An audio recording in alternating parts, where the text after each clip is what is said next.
I just know when I'm making something sweet that it's always going to taste good. With savoury, it's kind of like, well, hit and miss. It's a bit hit and miss, yeah. I never really learned to cook when I was a child, but I learned baking and sweets. Do you have enough people like appreciating, the amount of work that goes into it? Or you have quite a lot of them being like, how much is this? And you say the price. Come on. The whole other founding principle of my business and working with chocolate and Chocadyllic is joy. That it brings me joy and it brings joy to other people. For people that want to replicate or do something similar what you do with Chocadyllic, what would be your advice? Well, I would say if you're in Jersey and you want to make chocolates like Chocadyllic, I would say don't, because I don't want any competition to be out of people making chocolates like mine. Evelyn Day from Chocadyllic, welcome to Hospitality Insights. Thank you. It's very lovely to be here. Amazing. This is going to be a sweet podcast. It's probably the first one we get. We did have, in this style, that's for sure, because you're dealing with chocolate. I think the name says all, But we did have a pastry chef a while back, a lady that's a pastry chef in 2 Michelin star restaurant. So it was a conversation similar to this, but this is going to be more about chocolate than anything else. Now, I'm kind of curious, knowing like, how did you get into chocolate? Why chocolate and why sweet and no savory? Why chocolate and no something else? How that started in your life? Well, I've always been an absolute fan of chocolate. I've been a Chocaholic all my life, ever since I was little. And in 2012, I had to leave work for health reasons, and I was trying to sort of work out what else I could do, because I was in finance, and I was trying to sort of work out what else I can do. And as it so happens, it was a friend's 50th birthday, and I offered to make her a proper cake, because my husband's favourite cake is Victoria sponge, and we were just teasing him. And of course, it's a lovely classic cake, but we were kind of going, no, chocolate cake is a proper cake. And before I knew it, I was making a chocolate explosion cake. I was getting so carried away and so excited. And then I just started looking online, and I watched lots of YouTube videos, and I made this enormous chocolate explosion cake, which was a great success. And I just loved doing it. So I carried on doing it and learning how to work with chocolate and putting stuff online. And then in February 2013, I got asked if I would do a commission. And so I did, and it was a music cake, and it was just, full of chocolate and beautiful music stave that kind of went up in a spiral that you could, in white chocolate that was on top of the birthday cake, and piano keys around the side of it. And then I just got another commission and another one, and here I am, 11 years later.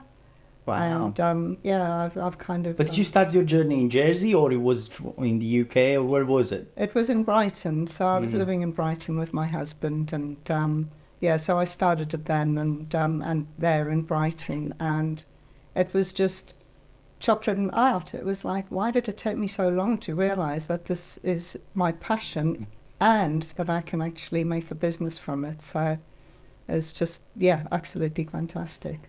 But what about Chocadyllic? How did that start? Because it's not that far away, you're beginning with this business, as far as I'm aware. So tell us a bit about this. How did you decide, to do this in Jersey, or were you in Jersey before, or when you came you launched it? What was the story behind that? Right, so when I started getting commissions at the beginning of 2013, we realised, my husband and I, that I needed a name. And so we were sitting around on a Sunday morning, and we were kind of trying to think of a name, and we would choc this and choc that. And then he said Chocadyllic, and I was like, that's it. So Chocadyllic was born. Yeah. And then I carried on doing cakes and chocolate, and then I wanted to develop more. I was more interested in doing the chocolate sculptures rather than the cake, because the kind of cakes that I like to make are very moist and they don't have that much structure for, you know, to sort of do these huge sculptures. You can do them, but it's not the kind of cake that I like to make, and I didn't want to compromise, you know, the sort of taste, and I wanted to make sure that it tastes as good as it looked. And so I started focusing more on the chocolate sculptures, and I was commissioned to do the London skyline for the Chocolate Festival in 2016. So that was fantastic, and that was a huge piece. Had to take it up to London. It had had Tower Bridge, the Gherkin, Big Ben, and St Paul's Cathedral. And then, yeah, I'm sort of realizing that actually I wanted my chocolate to be more accessible for people, for everybody, not just people who wanted a big showpiece. So I started developing products and making different chocolates that people could just buy boxes of chocolates or chocolate lollipops. And I was commissioned to do some chocolate lollipops for the Royal Pavilion in Brighton.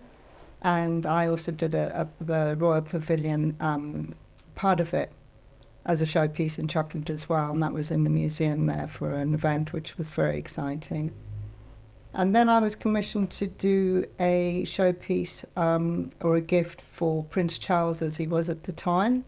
So yeah, that was this 3-meter long uni carriage. So, you know, like a royal carriage in gold and gilt and black, and it was. How long did that take to make? That was a real challenge, because the company who were making the sculpture, who were actually making a real carriage for him, they were making the prototype as I was trying to make the sculpture. So that was really quite complicated. I did sign an NDA at the time, but that is, yeah, that's quite a few years ago now, so I don't think that stands anymore. And then at the end of, in 2018, I was invited to be on television for Extreme Chocolate Makers, and I was in 3 episodes there making some fantastically crazy chocolate sculptures for different people at the time. And that was a lot of fun. And then what happened was in 2020, with the pandemic, we were sort of considering moving somewhere a bit sunnier than Brighton, and we were actually in Valencia in Spain, and it was actually very cold. We were still trying to think what we could do, and then the pandemic hit, and my husband's from Jersey, and so ever since I've been with him for the last 25 years, I've been coming to Jersey. And it just made sense to come here. So we moved in November 2020, and I started making more chocolates and developing my brand. And then I was approached by John Garton of Genuine Jersey, and he wanted me to be a member, and we went through some questions and processes, and I was then became a Genuine Jersey member. And so I've been doing products since then, in Jersey since I moved here. And I've then developed the chocolate bonbons, which are these ones here. Some of these are here. Beautifully packed, by the way. They look absolutely amazing. Thank you. Yeah, well, I am really pleased with them. My husband has been fantastic. He's a graphic designer and he's very talented. Wow. So he does my clever packaging, which is great. It does look amazing. So it is. It's really lovely, and the whole business, as you can probably hear, has been just bootstrapped from the beginning. It's like, oh well, I feel like doing this, and then people want it, and it's like, oh okay, well I'll do that, and then as it's developed, I've kind of, done what's been in demand, I suppose you could say. So yes, I've kind of then I was approached by Luke from the Channel Island Distillery Company, and he wanted me to collaborate with him to do some chocolates using their beautiful, amazing, delicious rum. So I did. I made some rum chocolates, and they're actually in this box here. So wow. I don't know if you want to see. Yeah. Let's see what you got in there. Absolutely. So do you want to have a look? Sure. You can open them up.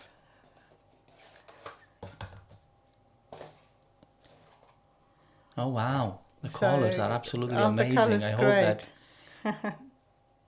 So that's the Boozy Woozy collection. Oh, So I nice. did a dozen different flavours, and I have Boozy Woozy, totally nutty, gooey, and fruity. And this is the boozy ones have got champagne, Baileys, and the rum. Would you like to try one? Sure, let's give You're it a going to go. go for a Baileys. Okay, let's see. This must be slightly sweeter, I guess. The Baileys. The Baileys, yeah, it's just really creamy and really delicious. It's amazing. Yeah. Really tasty. Yeah, so it's a really Wow. good, that's a really good recipe. It is quite sweet, isn't it? It is, as chocolate is, I guess. But chocolate is sweet. Yeah. I mean, I do try and balance my recipes and make sure that they're not too sweet, and I use really good quality ingredients. And to be a Genuine Jersey member is one thing, but for the products to be a Genuine Jersey product, they have to pass the mark. I use Jersey dairy, which of course is absolutely fantastic and really top quality. And then I use Belgian chocolate, and that's also excellent. So together they are really, make a good combination. But when you're making these big sculptures, like you were talking about, these pieces of art, that take, I don't know how long to make. Where is the focus? On looking good or looking and tasting good at the same time? Can you marry the two, or it's in situations like this is more the piece, the way it looks, and that's pretty much it?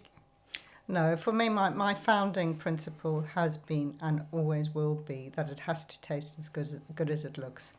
So coming from an artistic background ever since I was a little girl, I've always been creative and visually, that's kind of my, the way that I see the world. I'm a very visual person. So I want to make sure that it looks good. And then, of course, because I enjoy food, I enjoy eating, that I want to make sure that it tastes delicious as well.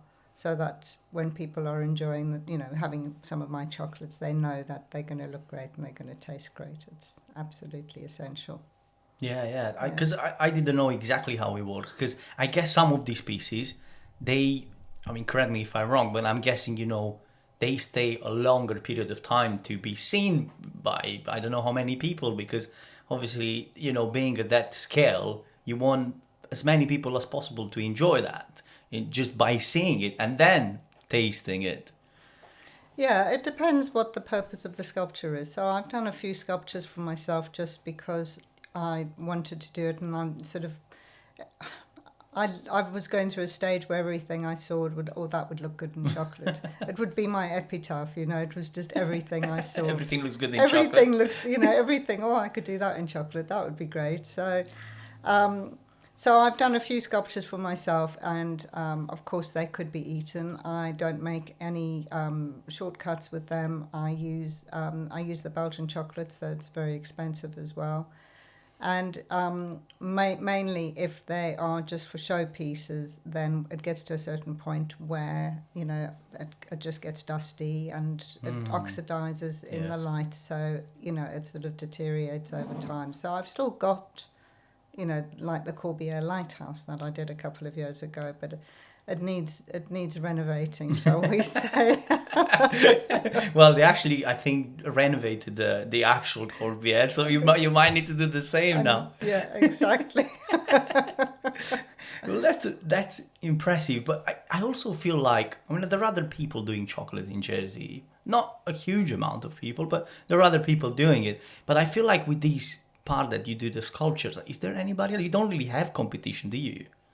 Or I might be wrong, but... Yeah, so with the sculptures, I haven't seen anybody else doing that. So, which is quite unique. It's unique for Jersey. Yeah, absolutely. So the sculptures do take a lot of time, and the chocolate I use is very expensive. So it is expensive to commission me to do it. It can take anything from 2 to 4 weeks or more to do something. Wow. So there is quite a process involved. So I will go to wherever I've been, wanting to create. So I'll go to Corbière and I'll do photographs and I'll, research it and I'll find out the dimensions. And once I've got all of that information, it's quite tricky to to create a 3-dimensional sculpture from something which, you're looking at from one direction. Yeah, really. it's one dimension and putting three dimensions. Exactly. And how the roof comes together and everything. So then what I will do is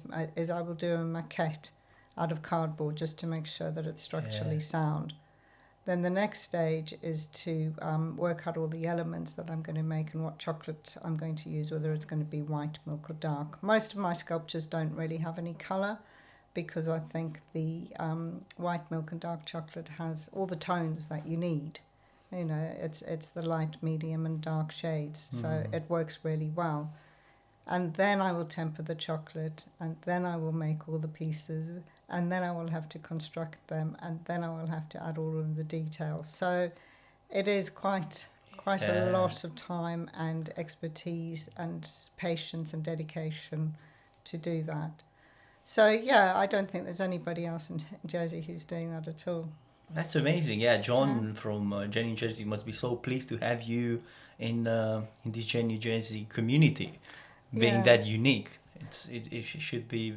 I'm sure he's very, we actually had him on the podcast a while back, and I like his passion for this, and I think it's great what Jane in Jersey does for Jersey. Yeah, it's really good. Yeah. But is your business mainly the main source of income? Is it bonbons? Is it sculptures? Like what people want these days more? So these days I am concentrating on the chocolate bonbons because they are one of life's little luxuries. So you can get yourself a box of 6 or 12 or whatever, and you can just, give yourself a nice treat, or they make nice gifts. They're fantastic, obviously, for Christmas Day, or stocking fillers, or to take to a dinner party. My little secret, my little trick is that when you get to the dinner party, take some flowers, and then when it's dessert and coffee time, then take out the gift of chocolates, because then you get to have some.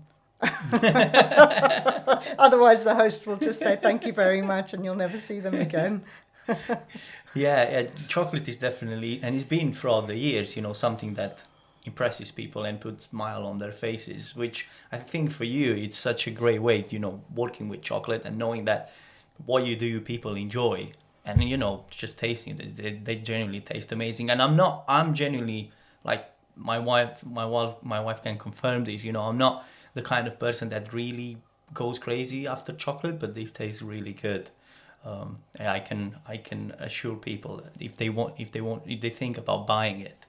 But you touch on ingredients, and you said Belgian chocolate expensive, and when we know it, chocolate and probably every other ingredient, not just the chocolate, like from milk to whatever else you use, went through the roof in the past years.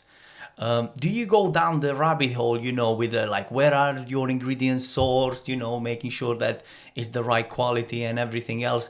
Because I feel like that can be also complicated for a small producer like you. But do you do that? Yeah, in the past I have certainly done that. When I was starting out, I used to spend a lot of time actually going to all of the wholesalers and trying to find where I could get the best quality for the lowest price.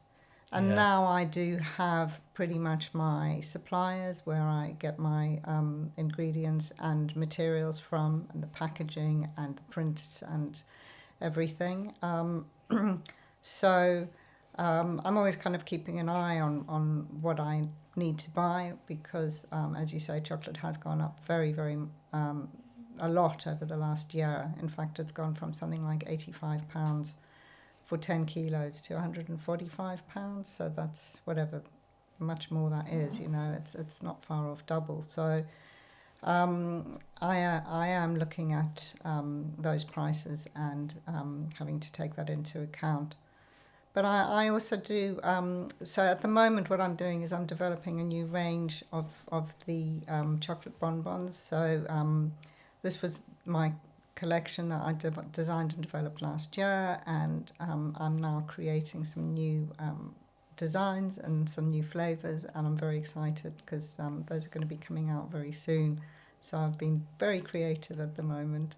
But what is the process? You know, how do you come with these ideas? Like, if because you said from the distillery, what's the distillery again? Channel Island liquor. Channel Islands. If let's say other people come and approach you, how do you integrate these flavors? What's the process like? Who's tasting? Who's trying? Who's deciding? You know, is it all you? Do you have other people that you rely on in terms of taste? Like, how do you come with like?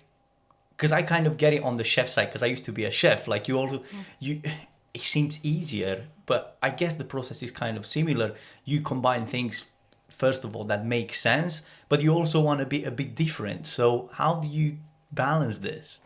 So with the rum chocolates that I did for Luke, he actually wanted me. He gave me a whole lot of alcohol, which most people would be very happy about. He wanted me to do sort of they do really nice gins and rums and stuff, and I basically made a simple ganache with all of them and tried it with the different chocolates to sort of see what worked and developed other recipes. So I have, over the years, once I started developing and the business started to become more serious in 2018, when I was invited to be on the TV shows, The Wonderful World of Chocolate and Extreme Chocolate Makers, I actually decided that it would be worthwhile for me to get some courses. So I sort of had some private tuition from a wonderful chocolatier, and then I did a couple of other courses, and so I'm now in that kind of network of those professional chocolatiers and chefs, and there are a lot of recipes that you can actually get from these chefs, and then I will adapt them and use them.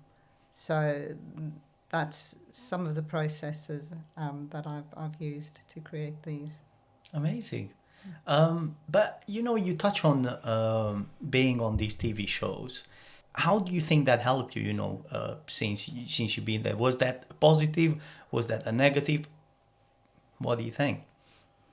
I think it's really been good for Chocadyllic to have been on to be on those TV shows. There is obviously some kudos and recognition and recognition of my abilities and my expertise, so that people can then, they can see it and they can see what I can do, and that I have been, recognised. So I suppose it gave me a real boost. It was really I was going to great. say, did you see yourself at the time like, well, I now, it's a real deal here. People are recognizing my efforts, and especially people that are professional, not just the customers, which you need both sides, obviously, but you need mainly the customer, but then it's great when you have people from the industry recognizing you for what you do, right? Yeah, absolutely. It really was a real boon to me and to my business to be recognised in that capacity. I have been asked quite a few times to actually be on TV and to do TV shows, but it's very time consuming and it is also very expensive, and they don't pay. Yeah, so it's at the moment and for some time now, because it's just me.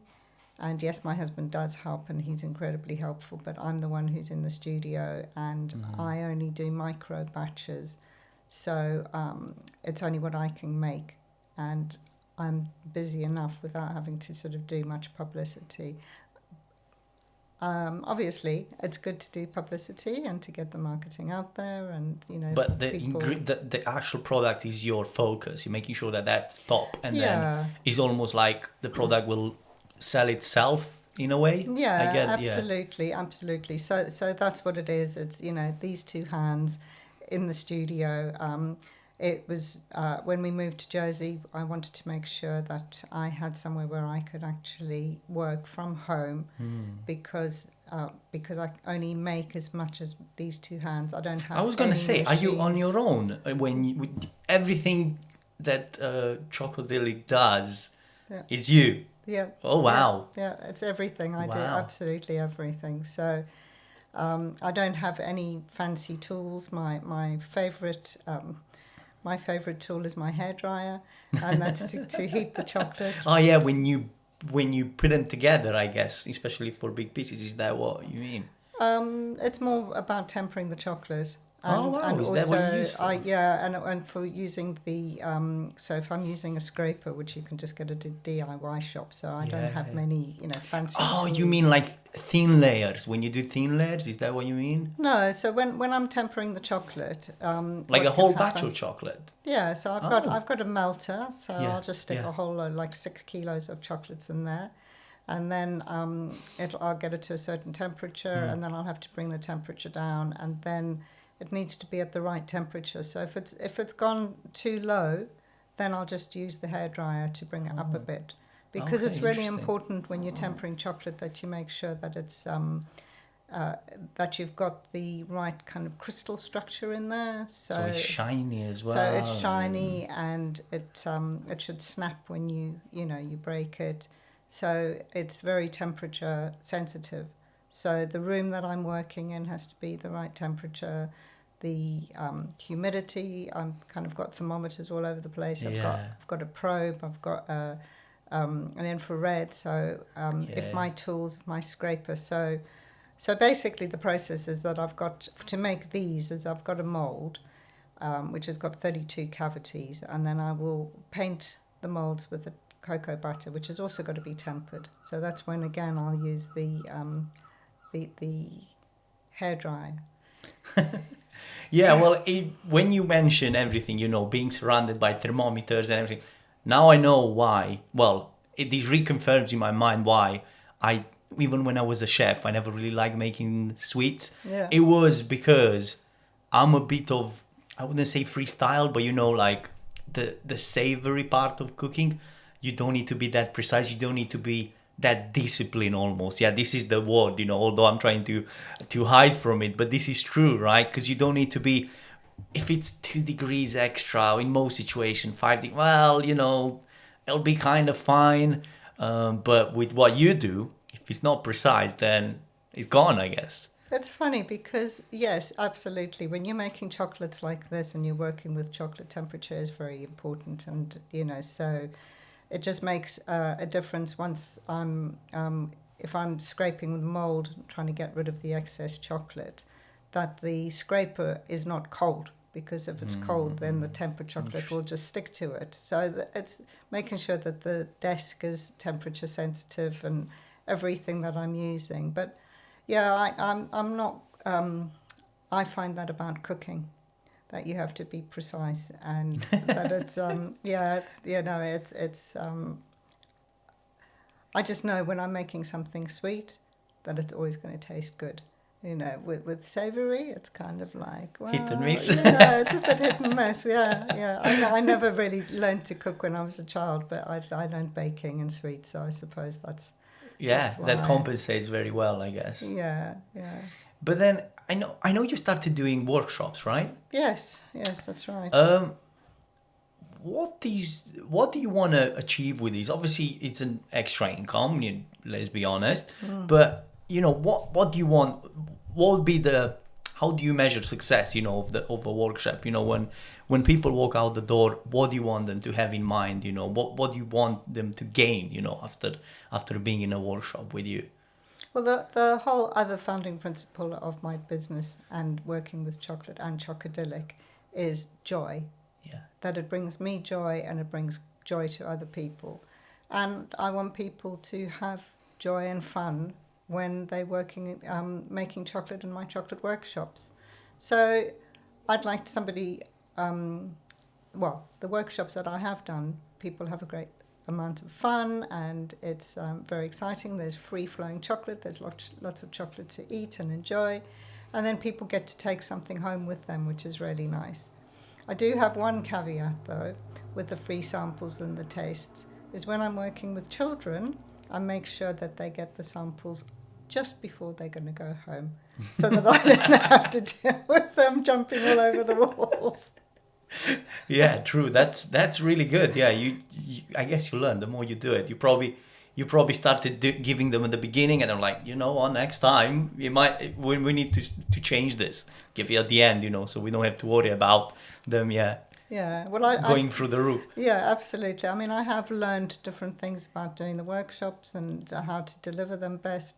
But I am a mum of 2 grown children, so I, did have the experience of parenting them and knowing what sugar does to children. So, so it's life experiences as well as, working with chocolate for, the last 12 years, really, I suppose. Are they into chocolate making, your children, or not that much? No, I think they like what I do, but they can take or leave it. So can my husband. So they love what I do, and they're very happy to have my chocolates. But yeah, I mean, there have been times where they've come to visit, and because they live in Jersey, and they've got chocolate all over them, and they're going, I haven't even been. Why have I got chocolate? I used to get chocolate everywhere. I'm much neater now, which is which is good. What inspires you, creating all these designs, because some of them, as you said, you spend weeks on them. Do you get people approaching you, look, this is kind of what I want, or they come and tell you the story and you come with the idea, or is a mixture? How these ideas come about? It just depends, really. Sometimes people see what I've done and they say, oh, I'd like that, please. Or other times people, like Luke from Channel Island Liquor Company. There's also a friend of mine, Sally Weeks. She does beautiful work on wood, and she was doing an open evening. So she commissioned me to do some chocolates for the evening. So that's also something which is really nice to do. So people can get me to make bespoke chocolates for their event. So whether it's a corporate and they're doing something for, their clients or the staff. Have you been asked to do like logos and stuff? Yeah, I have in the past. Yes, I have, definitely. Because I can see when you said corporate, I can see people being like, well, we want our logo in chocolate form. Oh, yeah. Oh, absolutely. So I did a whole theme and a whole chocolate cake for Mercedes-Benz.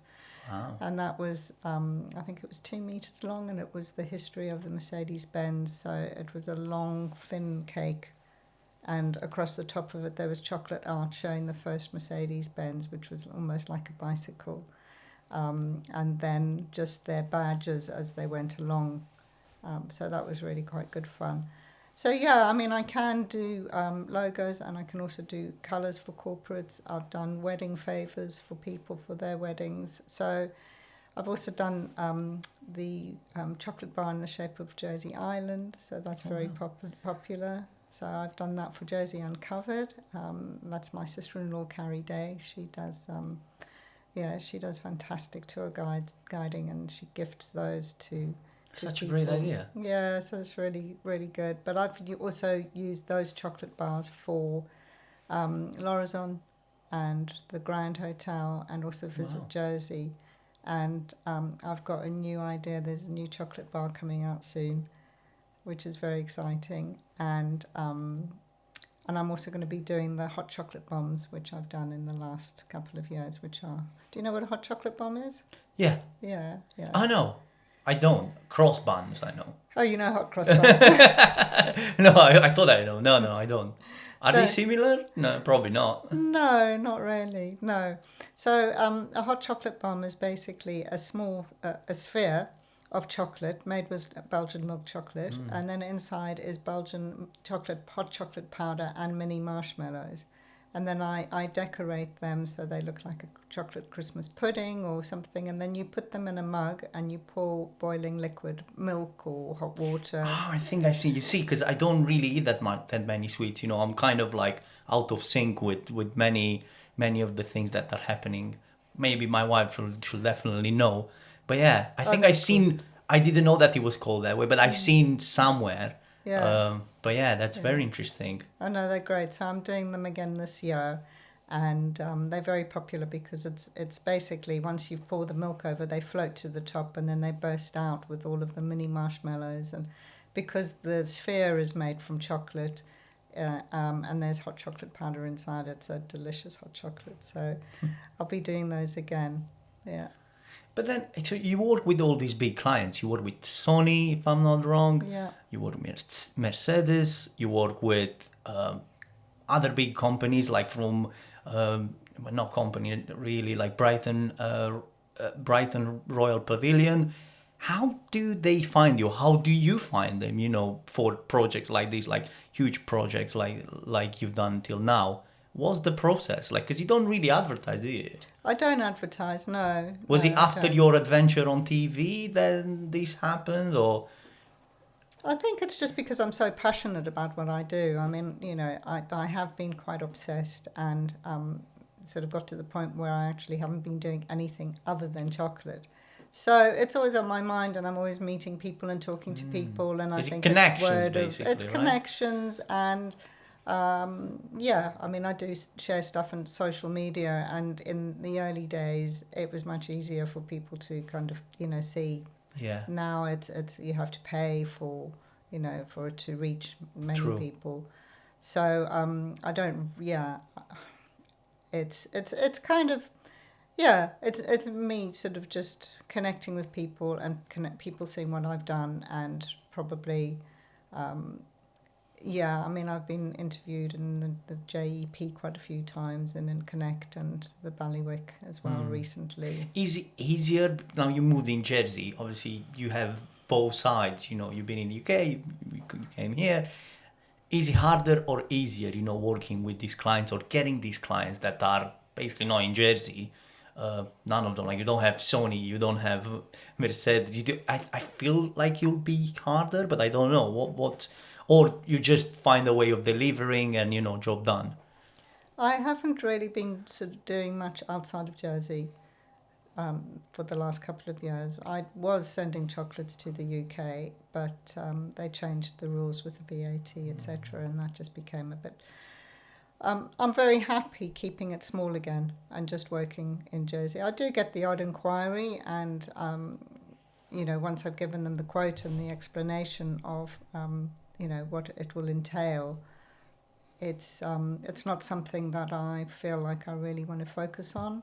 As you said, you know, before, I'm focusing on the chocolate bonbons, the chocolate bars, hot chocolate bombs, probably Easter bits and pieces, and the workshops. So I am doing more workshops. I've got a couple of workshops coming up at the Harbour Gallery, so that's nice to work with them. And then I'm going to be... I run private workshops, so people contact me. You do corporate? I guess corporate might be one, yeah? Yeah, I do corporate as well. And I've done a couple of for corporate in the past. But do you go on location or you bring them to your studio? So my studio is... sorry, I'll just get some water. Sure.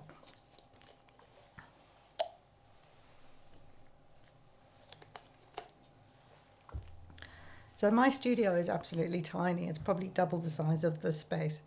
And it's was the garage. And when we moved in, we basically rolled up the garage door, put a window and door on the front, put some flooring in, boxed in the boiler, painted the walls white, and I moved in. So it's a very small studio. I could probably do 1 or 2 people in there, but it's not really big enough. So I do tend to use other venues. So I've got a few options where I can go, and I also go to clients' homes as well. So recently I did a private workshop for 4 women in one of their homes, and it was actually a very hot day, so that was quite a challenge. But they loved it, and we had so much fun, and you know, I feel like they're friends now because it's you know, it's just such a fun thing to do. I just want to take a moment to tell you that if you are struggling to manage your social media for your hospitality businesses, you are not alone. At True 24 FPS, we are not just producing content for the sake of doing it. We are focusing exclusively on Jersey's hospitality industry, and we are turning your followers into loyal guests. Your attention as a hospitality business owner, manager, or head chef is leading staff, focusing on day-to-day operations, and also maybe changing menus and other things that are day-to-day challenges. But you don't have time for social media, which is still a critical part, but it just falls behind. So leave the social media and content creation side for us. because this is what we specialized in, so you can focus on what you do best. And now back to the episode. I think that gives you joy as well, like almost like spreading that knowledge that you've got to other people and them understanding, you know, how much work goes behind it. Because I guess, I mean, I don't know. Sometimes I get the challenge, knowing chocolate making, but you know, I do videos quite a lot, and photography, videography for hospitality businesses. And you know, most people are like, well, you know, it's just video. How hard can it be? You just record it, and you spend probably one hour editing it, and then after that it's done. You know, it's not that much work. Let's be honest. But yeah, once you put all that process, like you were mentioning, you know, you need to have a look of like what you're gonna do and see if it makes sense, if the structure even holds. After that, you know, go through the process of like see what ingredients you need, what would work, what colors. It's just so long, and when you said weeks, I'm like, wow, yeah, it's a lot of work that goes into it. It is, yes, there is a lot of work. I mean, to do a set of chocolate bonbons like this, it'll probably take me a couple of weeks, from airbrushing and painting it with and tempering the coloured cocoa butters and making the shells, and then making all the fillings and making sure that they're all at the right temperature, and then capping them off and boxing them and making the boxes and, you know, making the ingredients and the labels. So there is an awful lot to it, and a lot of skills and experience, which is why, you know, it is a little luxury, if you like, where it's something that people can really appreciate, the fact that it's all made by hand, and they're not perfect. Well, that's what made by hand is, right? Yeah, it's absolutely. You know, if people want, you know, something to be perfect like that, then they need to go to the shop and get something that's made in a factory. But, you know, I don't think that. I mean, there are different people who want different things, but my customers like. I was gonna say, do you have enough people like appreciating, you know, the amount of work that goes into it, or you have quite a lot of them being like, how much is this, and you say the price, I'm like, come on. Yeah. I think with the bonbons, I think they're very good, well priced, and people are like, you know, depending on their own budgets, there are the options for people to buy a smaller box. And as far as the sculptures are concerned, when people do see me at the markets and the events, like I'm doing a whole lot of events for Christmas, people are interested in the sculpture, and when they ask me how much it would cost, then it's if you're asking, then you know the wrong person already. It's absolutely, you know, because people don't realize that, you know, okay, even if I do a simple sculpture and it takes 5 days, how much do you earn per day? True, yeah. You know, so exactly. Only that, not even talking about ingredients and everything else. Absolutely. And then all of the overheads of, you know, which is why I made sure that my studio was working from home, because, you know, then I'm not having to pay for rent, and, you know, I contribute towards the cost of the utilities, etc. But it's not the same as having to pay. True. And rent is very expensive. So, yeah, totally. So yeah, I mean, the most exciting news is that I've opened my shop. Yeah, well done. Yeah. Recently, did you see that? Yes. So yeah, that was actually I can't believe the amount of the amount of interest and how excited people were by it. So it's basically been a development, like I said, is that we moved in, set up the studio, I started making chocolates, then I did the events, and I noticed people would come and collect their chocolates, and then I tried to do a couple of pop-ups, and people came to buy their chocolates, and then I was, the shop, you know, my garage and my studio, the ex-garage is on the street, and people were walking past, so it's very near St Helier, and there's quite a lot of people walking by.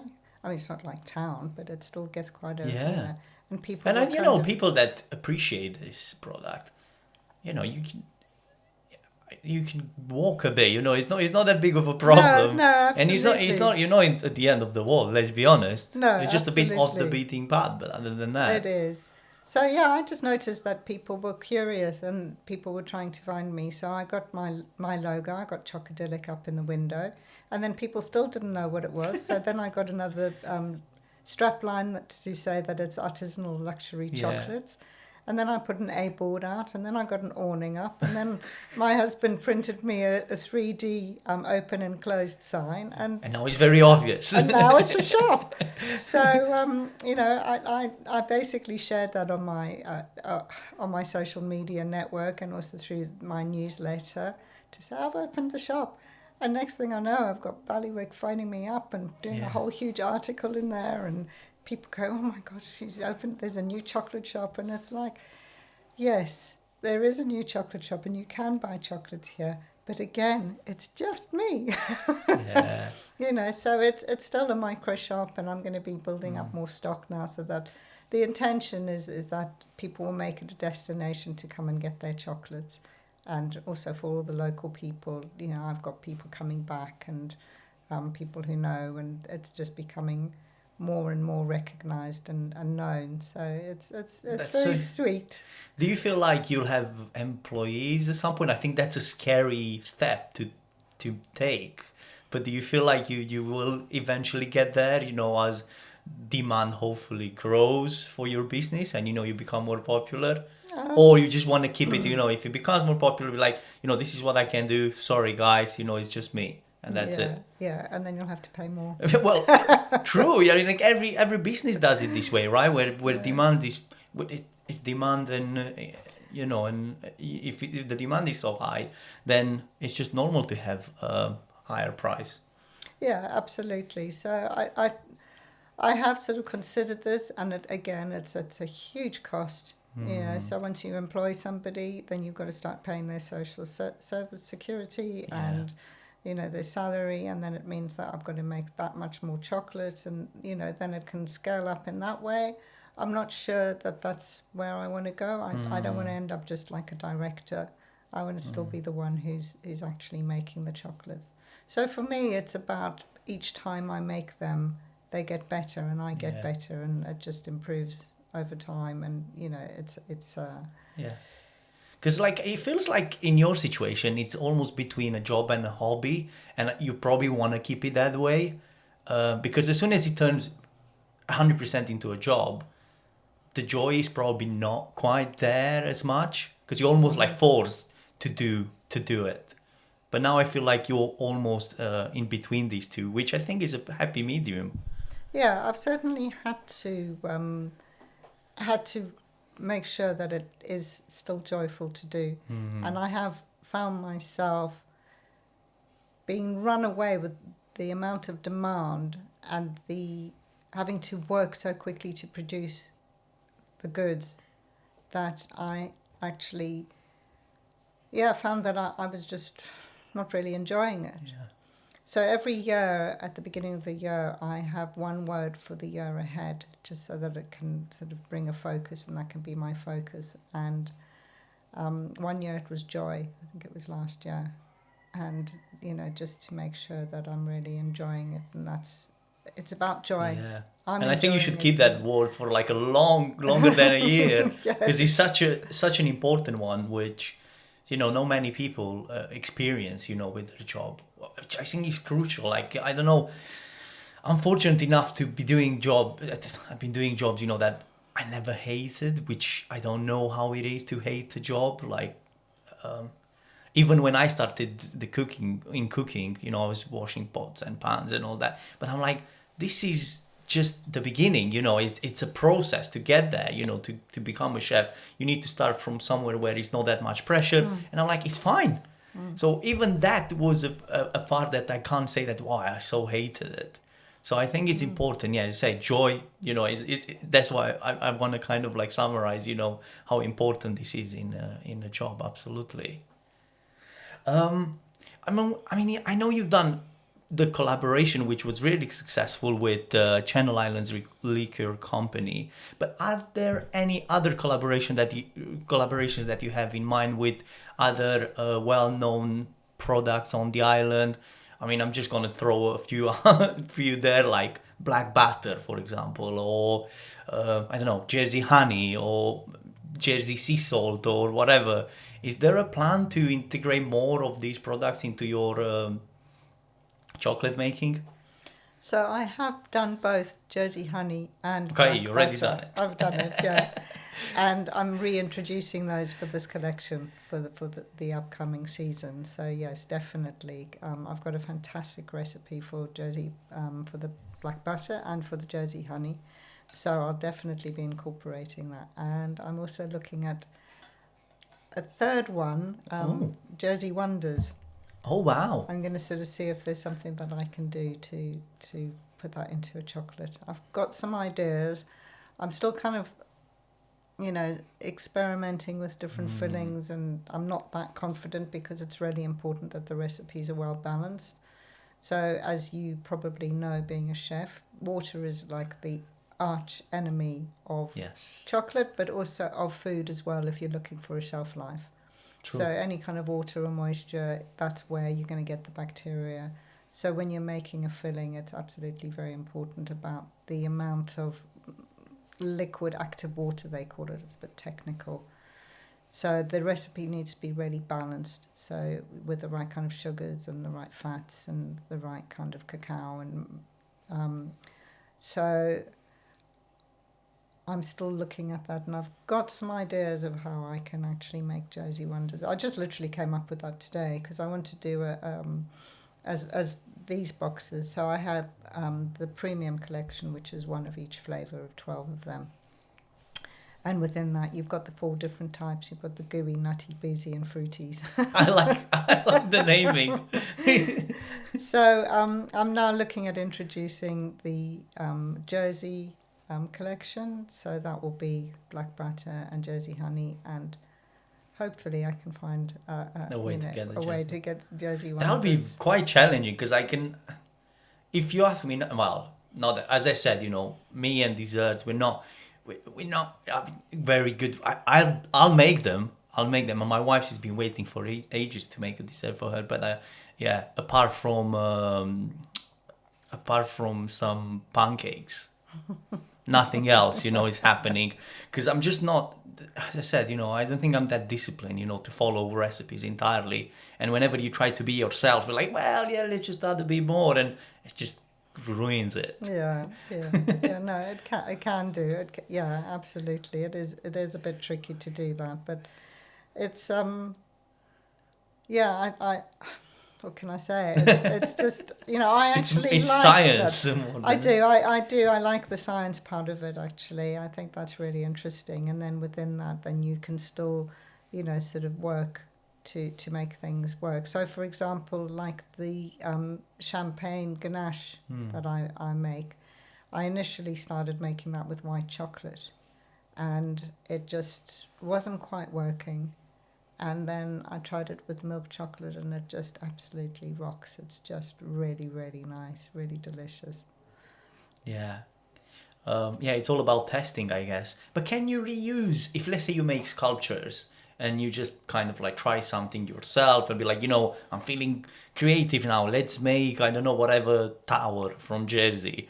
And then can you reuse that chocolate, or what do you do once it's all built, or you just don't want to touch it anymore, you want to have it there, in display almost? So with the sculptures, if it's for when I've been commissioned for a wedding or something like that, obviously, then they just, I make it for that. Yes. And then chocolate's got a really good shelf life, actually. It's also so it's also very clean, as long as you kind of using clean tools. It's very hygienic. So white chocolate's got 6 months shelf life, and that's best before rather than used by. Yeah. Even if it goes beyond that, as long as it tastes fine, there's no problem, it won't make you ill. Milk chocolate's got 12 months and dark chocolate's got 18 months. So as long as they're kept in the right condition, then yes, you can you can reuse them. I mean, with the sculptures, I tend to, if they're not eaten, then they're sort of kept for show and display, and then you really wouldn't want to use them because, they've just, been in the elements. For when I'm testing designs and different colours, I have got a batch of chocolate that I will just literally use and reuse and reuse. And if I've tempered some chocolate and I'm doing a whole lot of Jersey Island chocolate bars and I've melted too much, I can literally take it out of the melter and let it cool down, chop it up, and then use it again. Is it losing its quality if you retemper it? Is that a thing? Or Not if at you all. do it right, nothing happens? No, absolutely not. The only thing that you can do with chocolate is burn it. So there is a way to temper chocolate, which is in the microwave. And it's you've got to be really careful because, if you burn it, then that's it. Yeah. So. Yeah, that's you need to be like a slow process, like leave it for a few seconds, open, see how it goes, put it back, and I think it's something like that. I remember seeing some of the pastry chefs, like usually they were using bain marie to do it, but then there was one of the like speedy situation where you need to melt it faster or do something faster with it, then they would go through that process. But then in each industry, like even when I remember when I was a chef, every few years, every couple of years, there are trends, in food especially. And I'm sure in chocolate must be the same. What's the trend this year or what's coming? What do you think it's on the radar? Oh gosh, I don't know really. I mean, I should know. I just... Well, not necessarily, because you focusing on classic almost, and you're in your own world. You've got your rum from here, from Jersey. You've got the black butter from Jersey. So you're almost creating your own trends. I wouldn't blame you if you don't know. Well, I do. I mean, I'm, that, like I said, it's my obsession. I'm always thinking about it and I'm dreaming about it and getting ideas for it all the time. So I never stay still.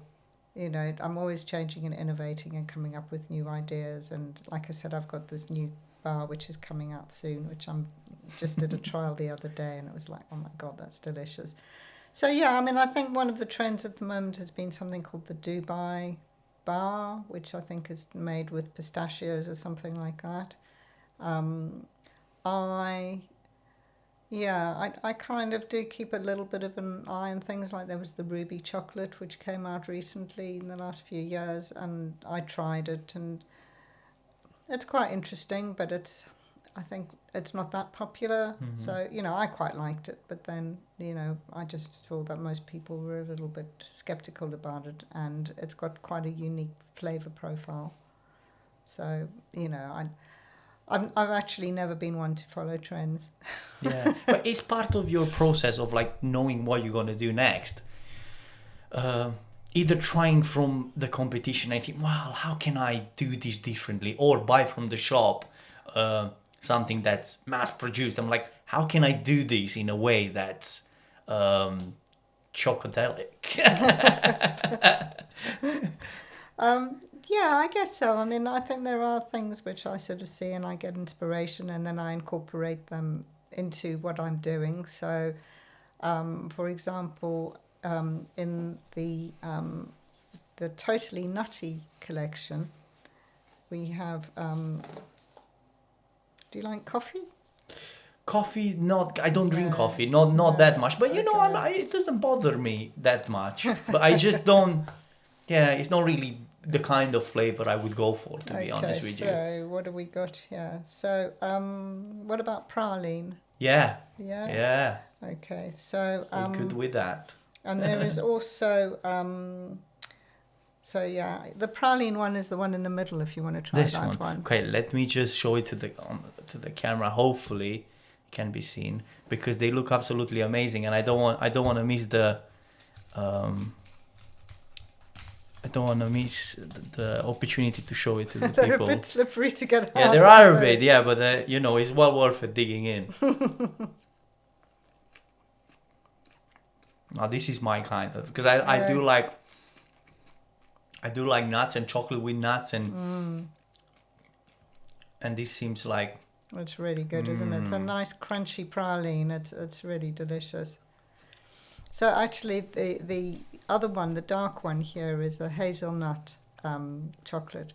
It's Ganduja or something. I don't know how you pronounce it.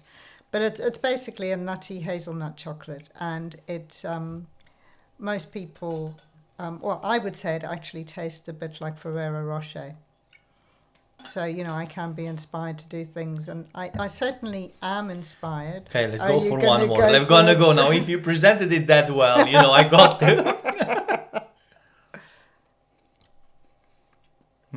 So it is. I like that. I like that is turned into a paste. Is it roasted? Yeah, so I roast the nuts, and then I blend them, and then I add some chocolate, so that it's Yeah. that's Very quite a lot tasty, like yeah. Ferrero Rocher, isn't it? So the other It one's is. the coffee, but you know, if you're not so keen on coffee, you Well, probably... to be fair, they are absolutely amazing. But You- I yeah. wanna, I You don't wanna go through a whole I know it's very easy set of to flavor go in one through go, the- but they're absolutely yeah, delicious. Yeah, I like that the colors vary as well, and you can tell obviously that are handmade because they don't have exactly the same pattern. absolutely. Which, that's the unique style that you want to obviously get on them. And how do you get the color?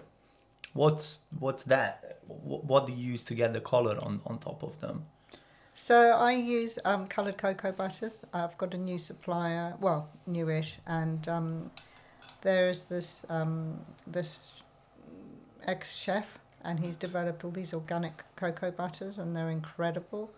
So there's a full range of colours. So you have to temper it. So using the hairdryer. Getting back to the hair dryer. Getting back to the hairdryer.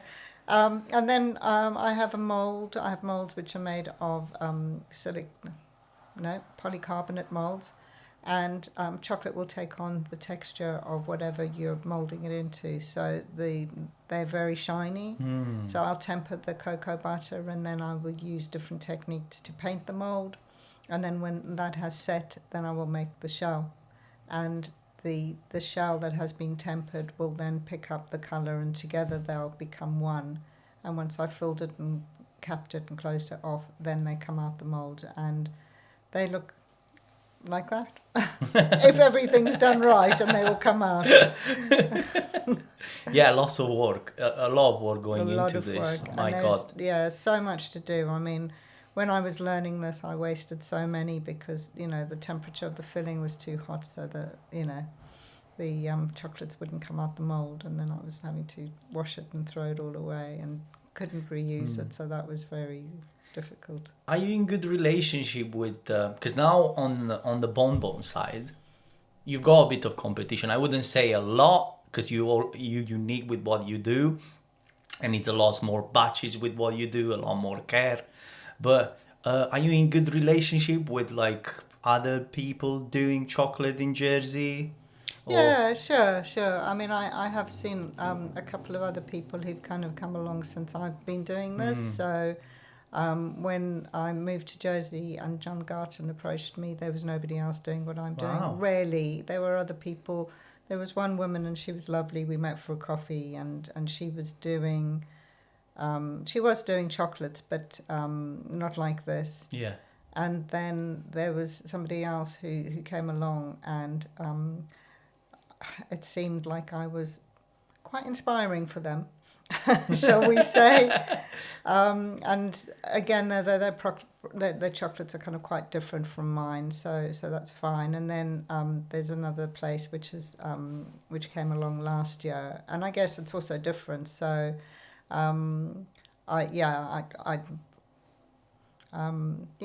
there's enough people on the island who like chocolate, and people like different kinds of chocolates. There is place for everybody. But mine are the best. Well, to be fair, they're really tasty. So I can't really I can't really confirm other places because, as I said, I'm not huge into sweets in general. But if it's something simple like this, I would have it. I'm really not the person that would go and buy specifically. But if my wife buys it, if my wife buys it and it's just in the room, I'm happy to have a few. But yeah, I'm not that much into sweets to be honest. Okay, so what is the future looking like for Chocadyllic? What can we expect? What other plans you've got? Because now it seems like the business slowly progressed. You've got the shop, we've got the workshops, new ideas, new bars. We might get some Jersey Wonders in there. What else can we expect? I mean, it's already a lot. It is a lot. It is a lot. So I'm also going to be introducing another selection from the collection, and I'm not quite sure what to call it, but it's basically going to be milk dark and white chocolate without any colour. So it'll just be, just the classics. So there'll be like a really nice milk chocolate ganache and a milk shell, and a really nice dark chocolate ganache and a white one. And I'm not sure, I'm sort of thinking, do I call it naked? I was gonna say, yeah, because there are naked. quite a few, even when you said that, my mind went to the crisps. There is actually one that's naked. It's called actually naked Oh, right. because they don't do much apart from a touch of salt, Right. and that's it. I Okay. can't remember which company does it, but Right. there are actually quite a few using this word. Yeah, absolutely. Naked or natural. I think naked is quite fun, so that, I think that will be good. But as far as the rest of it, I just want to keep developing. I'm going to start, I've got some information so people can contact me privately for private parties. I also do want to be able to, I've got it all set up, I just haven't got enough time to do everything. But I am going to be setting up some dates for workshops in the new year, next year. So during the winter months when it's all a bit miserable, nice things for people to do, come and do a workshop. So people will be able to buy them as gifts for Great people idea. to do. So that will be nice. And just developing the shop more. Ideally, I'd like it, as I said, to be a point where people are finding it as a destination. So yes, local people, they're just coming around to buy some of their chocolates.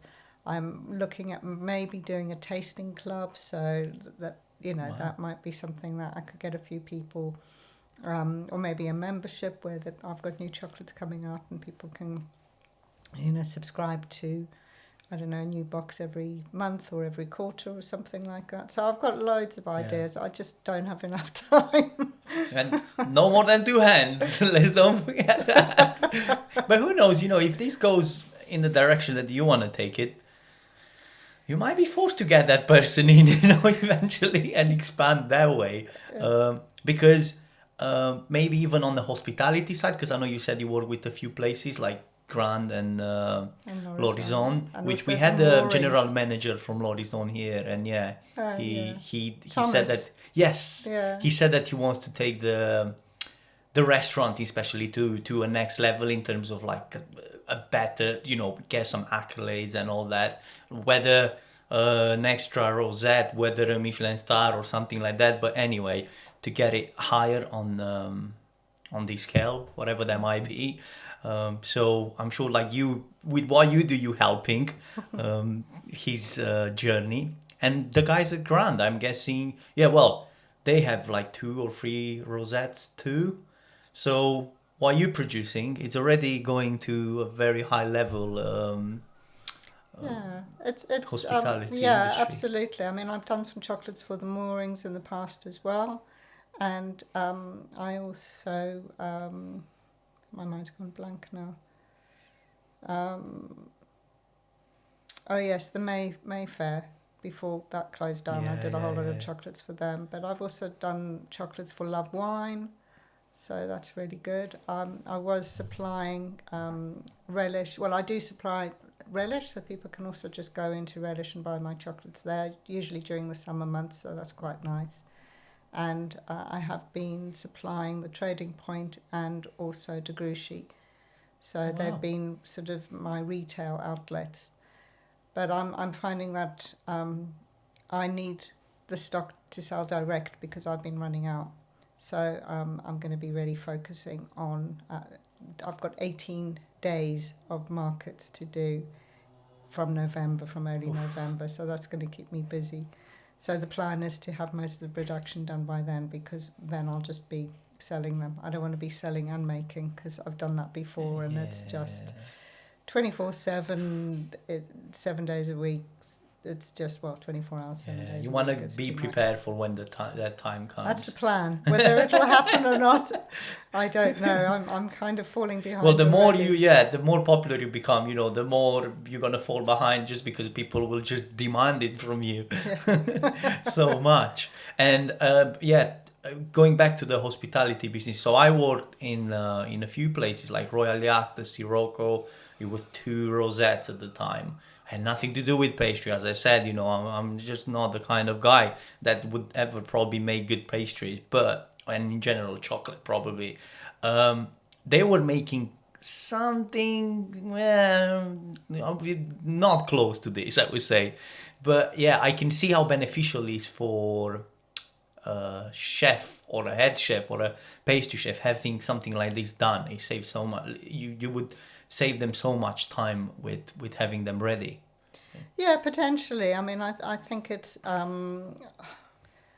quite tricky to say, because I think if a company or a restaurant or a hotel has got their own chefs, they're going to be expecting their chefs to be making the chocolates themselves. So, I've certainly been to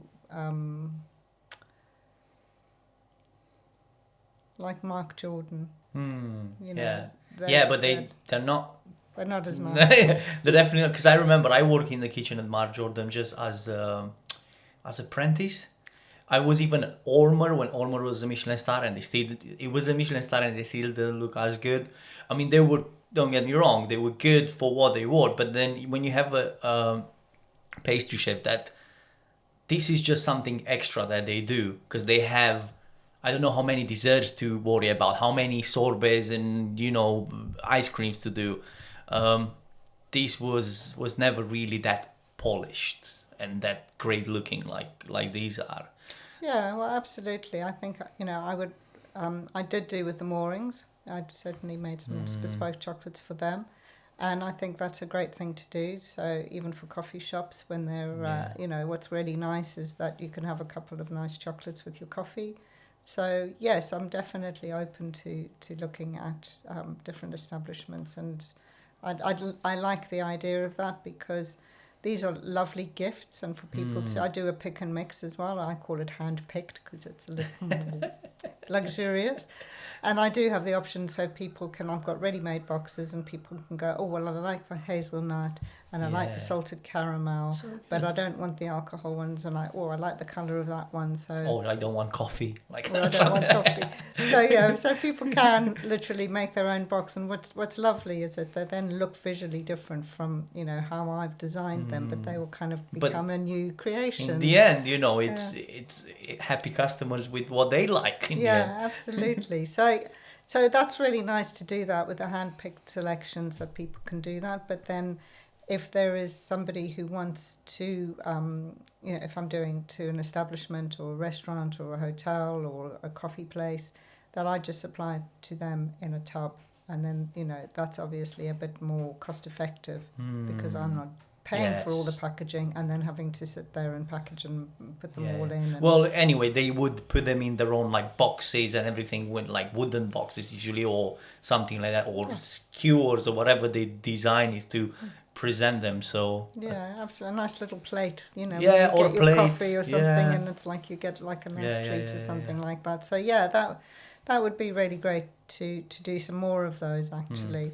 And I can see how important it is. I mean, whenever I go, and I'm sure probably you are in the same situation, especially being that passionate about local stuff. If you go somewhere on holiday and someone, even if they'll be like, this is made here in Jersey, it's actually made with milk from the dairy, it's made with rum from there, it's got all these and that. It already tastes better. No, just knowing that it's from and it shows the care, and the amount of work is you can clearly see it on it. Absolutely. I'm just thinking that my Jersey collection, I haven't quite figured out what to call that yet, because it's literally been in the pipeline, but it could have the rum, because obviously it's local rum. But it's quite nice. I'm going to have a dark chocolate selection box and a milk chocolate selection box, because quite often people say, I just want dark chocolate, or people don't want alcohol, or Yeah. People obviously don't want nuts. I actually didn't do nuts for a long time because I was worried about limiting my customer base, because so many people do have a problem with nuts. But it is possible to... Is it a challenge to separate them, like in terms of like allergy, when people have allergies, like it's that a challenge for you? No, I mean, I generally work very clean and tidy anyway. So it's if I'm making something, and say for example the caramels, there won't be any nuts when I'm making the caramels, but it's something ridiculous amount that you need to have present, you know, in the vicinity for you to be able to say that it's... So I do have, you know, my labels have got all of the information on. There's so much information that you have to get on that. And it does say allergen advice, you know. So, I mean, I have got a 5-star food safe rating. So everything has been done and assessed and made sure that it's all safe for people to eat and enjoy without any worry. And I think ultimately people who have got a problem or a health issue with any particular ingredient, it's their responsibility. They should mention it as well, to you, I guess. So I do have people who sort of say to me that, you know, they can't have gluten. So, I mean, my chocolates are vegetarian, so there is milk, but I don't like to use any animal products like gelatin, for example. So I'd love to do marshmallows, but you need gelatin or something, so I'm not keen on that. But yeah, wheat is and gluten, generally they are mostly free from that, except for when I use a sorbitol sugar. Sorbitol is a wheat-based sugar, so... I was going to ask, what is it? Because it doesn't sound too familiar to me. No, so like I said before about balancing the fillings, is you do need to use different sugars, which then help reduce the water content and make it last longer. As we know, sugar is a really good preservative. Yes. So the different kinds of sugars that you can do that, which have got different properties. So there's quite a lot of science involved in that. And so they are completely natural. It's just how they've been processed. And so, sorbitol is a wheat-based sugar. And I've got a couple of recipes which have got that in them, and I'm going to look to see what I can do to take that out, because, you know, it's just... You don't want that hassle. Well, yeah, I just like, as I say, I like to make sure that my chocolates are accessible or available to everybody. If people can't drink or people can't do nuts, you know, apologies, there are other ones that you can do, but it's so easy to just avoid something like gluten in chocolate. It's just... And with these, you know, as soon as you say Baileys, or you say, like, it's very obvious, but then probably people will not know that this is, it's an ingredient, you know, the sugar that you use it because it reduces water and everything else. They probably just expect to use, I don't know, castor sugar maybe, you know, instead of what you use. So I guess, making it easier for people that don't read the back of the labels. Yeah, so generally people will ask me. People will go, are there any I would nuts? if I was with, and in situations like that, you don't want to rely entirely on just like guessing. Yeah, absolutely. If you've got an issue, then, you know, it's your you know, people would ask. And when people ask me about that, I do say about the sorbitol so they know. So there are other sugars that I use, like glucose, which is another liquid sugar, but it's, again, it's just natural. It's just been processed in a way so that it's not sweet to eat it. It's just got that property. So you wouldn't want to use kind of castor sugar or something like that, because it's actually probably got quite a high water content. I don't know about castor sugar. So I won't pretend. You don't really use much. I don't use it. At all, okay. At all. Amazing. But for people that want to replicate or do something similar, what you do with Chocadyllic, what would be your advice? Well, I would say if you're in Jersey and you want to make chocolates like Chocadyllic, I would say don't, because I don't want any competition to be able to have people making chocolates like mine. On a small island like this, it's on a enough. small island like this. So yeah, I mean, I would say that it's a very complicated process, and there's a lot to do and a lot to learn. So yeah, it's taken me 12 years to get to this point, and I'm still learning. I'm still learning every day. My workshops, I do actually share a lot of information where people can learn about chocolate and all the temperatures, and I can show them how things are done. So there's a lot of information. People can make chocolate bars, and then we make truffles, which are hand rolled, or I provide shells that people can pipe into. So I'm sort of doing those kind of workshops at the moment. So some of them are suitable for children from 8 and up, and some of them, and then the other ones are for adults to enjoy. And I'm just going to do that for now, and then in the future I might start teaching about how you can create this. I do demonstrations, so I also do demonstrations, so for things like the Women's Institute or places like Cheshire Home or the Limes, where I can go into their residences and take in some of my ingredients and my equipment, and I do demonstrations and show them how I make chocolates, and then people can taste them, and then there's an opportunity to buy them at a discounted rate. So if I go and do a demo, then there's a small charge for that, and then people can buy boxes of chocolates as well. So that's something else that I'm going to be developing. Amazing. I just hope that you have time for everything that you're trying to implement, because it seems like a lot. I don't want to put even more pressure saying like, well, I don't know how you want to make it now with all the plans that you've got. But well, you got that far, and it's been an amazing journey. So I hope that it goes really well from now on. And for people that want to find more about your business, about you, where are you most active on social, and where they can find more about the business, so we can send people there and see what creations you've got there? So yes, I am on social media. So I'm on Instagram and Facebook. I think I've got a bit of a presence on LinkedIn and X or Twitter, but I don't really do anything actively on that. If people want to, they can probably find me and contact me through that. And I've got my website, so that's chocadyllic.co.uk. I'm also on Google Maps, so if you zoom into Half Day Par, Mount Bingham, and you just look for chocolate, you'll find the one and only place. You'll find Chocadyllic there. It's very easy to get to. It's walkable from town. There is parking outside there as well, and in fact, if you just put chocolate shop Jersey into Google, you'll find loads about Chocadyllic in there. Or if you just remember to put CHOCA, Chocadyllic, then that will come up as well. So there's loads. You can find me many places. Amazing. Evelyn, it was such a sweet podcast, as I said at the beginning.